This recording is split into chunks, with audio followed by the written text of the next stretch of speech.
Assalamualaikum warahmatullahi wabarakatuh.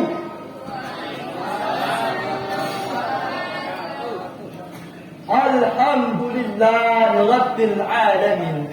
Assalatu wassalamu ala asrafil anbiya'i wal mursalin Sayyidina wa maulana Muhammadin wa ala alihi wa ashabihi ajma'in. Amma ba'd. Dewan Hakim yang arif lagi bijaksana, santriwan dan santriwati bangsa setanah air Indonesia yang kami banggakan.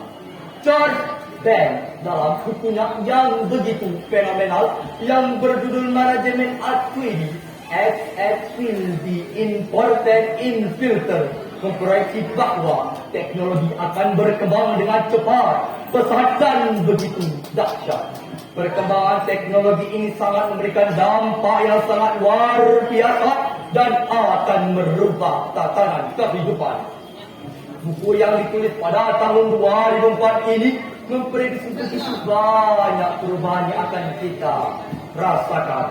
Mulai dari perubahan cuaca dan musim yang bisa kita ganti sesuka hati. Pembangunan komplek perumahan di bulan manusia robot banyak diciptakan. Bahkan pada tahun 2091 akan diprediksi penggunaan teknologi akan digunakan praktik ibadah keagamaan. Sungguh begitu dahsyat perubahan yang akan kita rasakan. Hadirin, ibarat dua mata pisau, perkembangan teknologi ini sangat memberikan dampak yang sangat besar sekaligus memberikan ancaman bagi praktik ibadah keagamaan. Perkembangan teknologi informasi telah mengantarkan kita pada era di mana dakwah semakin tersebar wafat terbatas dari tingkat lokal hingga internasional, dari dunia nyata hingga dunia maya, dari musola masuk ruang vihara hingga gereja, dari yang mendengarkan puluhan hingga jutaan, bagian kitab-kitab kuliah teman hingga kitab berbasis digital. Namun sayang hadirin, dakwah di era digital masih belum sesuai dengan harapan. Masih banyak dai-dai yang gagap teknologi sehingga media banyak diisi oleh tayangan yang merusak pikiran dan hati. Seperti tayangan pornografi, porno aksi ragam, berita kontroversi, ancaman hoaks dan provokasi. Bahkan media menjadi sarana penyebaran ideologi yang bisa merusak jati diri generasi muda bangsa ini. Jika ini dibiarkan hadir, maka generasi muslim yang akan mendatang semakin terdegradasi. Mengingat betapa pentingnya hal ini, maka pada Bakau Pondok Pesantren kali ini kami akan menyampaikan sebuah cerahan dakwah yang berjudul Transformasi Dakwah di Era Digital dengan landasan Al-Quran Surat An-Nahl ayat 125 sebagai berikut.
Aku berlindung pada Allah dari godaan-godaan setan yang terkutuk.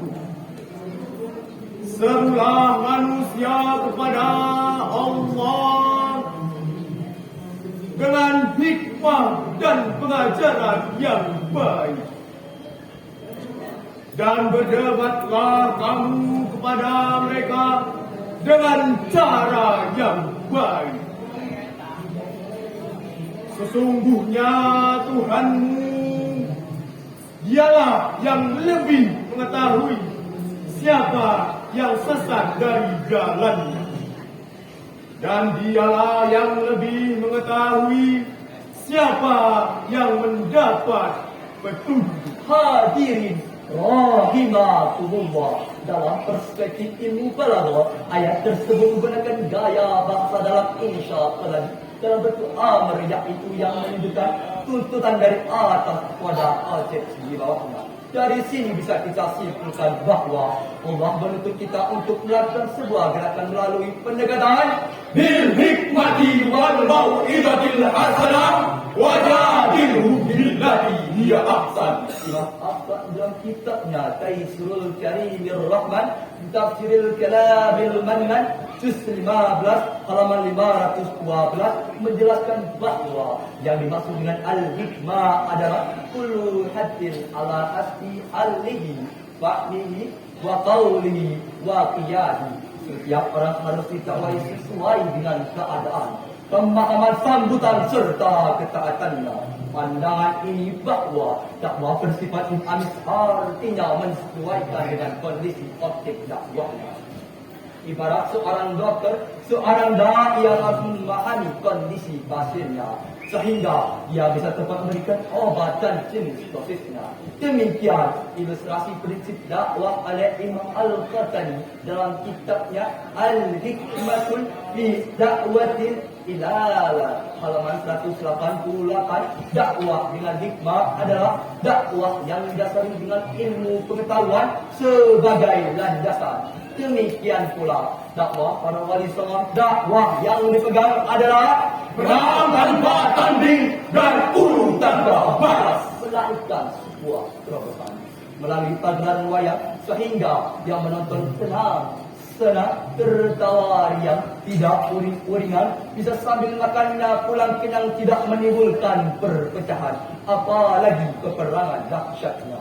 Hadirin, setelah banyak di antara mereka yang memeluk agama Islam, dengan demikian dakwatun bil hikmah mendorong adanya transformasi dakwah di era digital dengan menghadirkan konten-konten dakwah yang indah, ramah, namun tetap berfaedah. Konten dakwah harus dibuat unik, asik dan menarik sehingga anak-anak yang kecanduan main game lebih memilih mendengarkan tilawah. Emak-emak yang biasa mencari berita artis idaman beralih ke tayangan pengajian. Anak-anak yang asik mendengarkan lagu beralih menuntut ilmu.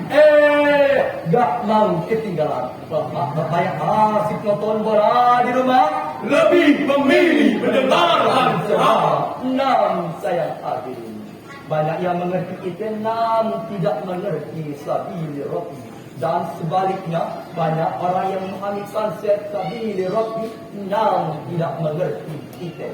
Demikian ungkapan Mustasyar PBNU Kiai Haji Ahmad Mustafa Bisri dalam era digital. Seorang dai tidak hanya dituntut untuk menguasai ilmu syar'i, namun ia juga harus melek teknologi. Disinilah kenapa seorang dai tidak hanya dituntut untuk lebih selektif, inovatif dan kreatif dalam menyampaikan pesan kepada umat. Badan Penelitian dan Kementerian Agama mengungkapkan bahwa dakwah di era digital menjadi tren dan pilihan utama. Hadir live bil hikmah mendorong adanya transformasi dakwah di era digital dengan lalu juga pendekatan wal mau'izatil hasanah. Imam Al-Bazumi dalam tafsirnya Al-Qaulul Layyinur Raqiq min ghairi yulzatin wala ta'fifin. Konsen dakwah harus isi dengan perkataan yang lemah lembut, tidak kasar dan tidak mencela. Dakwah di era digital adalah dakwah yang menginspirasi, bukan memprovokasi, apalagi memancing emosi, yang mengajak bukan mengejek, yang menyebarkan kebaikan bukan kebencian, yang menghadirkan rahmat bukan laknat, yang merangkul bukan mengumpul. Inilah kenapa ayat ini sangat tepat untuk dijadikan landasan etis metodis dalam melakukan transformasi dakwah di era digital. Di era digital dengan karakteristik utamanya yaitu informasi yang bebas dan terbuka sudah menuntut kita siap menjawab setiap permasalahan, berargumentasi dan dialog-dialog yang membuka pikiran secara terbuka. Sosok Syekh Ahmad Hidayat Dr. Zakir Naik menjadi inspirasi bagi kita semua bahwa diskusi antar agama mampu membuka jemaat pasang mata di dunia akan kebenaran Islam sebagai sebuah agama.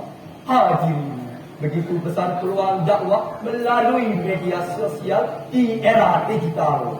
Namun fakta di lapangan menunjukkan bahwa konten-konten dakwah masih belum menjadi siaran favorit dan konten hiburan seperti drama Korea, musik orkestra, ragam olahraga, berita artis dan rumah tangga. Mereka lebih diminati oleh masyarakat Indonesia dibandingkan dengan ceramah agama. Demikian sebagaimana yang disajikan oleh Asosiasi Penyedia Internet Indonesia. Semangat dalam mengajak kebaikan dan mencegah kemungkaran harus tertanam dalam diri kita semua. Allah Subhanahu wa taala memberikan kita gelar khairul ummah sebagai umat terbaik sebagaimana dalam firman Allah Al-Qur'an surat Al-Imran ayat 110 sebagai berikut.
Kamu umat Islam adalah umat terbaik yang dilahirkan untuk manusia. Karena kamu menyuruh berbuat yang ma'ruf dan menjauhi yang munkar. Dan berimanlah kepada Allah. Sekiranya ahli kitab beriman, tentulah itu lebih baik bagi mereka. Namun kebanyakan mereka adalah orang-orang yang fasik. Maha benar Allah yang maha agung atas segala firman. Hadirin rahimakumullah. Menurut ulama tafsir seperti Al-Qurtubi, Al-Tabari menyebutkan bahwa yang dimaksud dengan khairu ummah kita sebagai umat Nabi Muhammad sallallahu alaihi wasallam. Mengapa kita dikatakan sebagai umat terbaik? Jawabannya adalah agama yang telah Allah pilihkan untuk kita, dan dakwah kita adalah nahnu afdalu minkum wa dinuna khairun mimma tadulana ilaihi. Untuk menutup syarat ini, izinkanlah kami menyampaikan sebuah syair lagu berikut ini. Salam suci menyatukan ku berjuang, Maju serentak mencapai kemenangan Untuk negara, bangsa dan keadilan. Panggilan jihad hidupkan, panggilan jihad hidupkan. Allahu Akbar, Allahu Akbar, Allahu Akbar. Allahu Akbar. Sekian dan demikian. Assalamualaikum warahmatullahi wabarakatuh.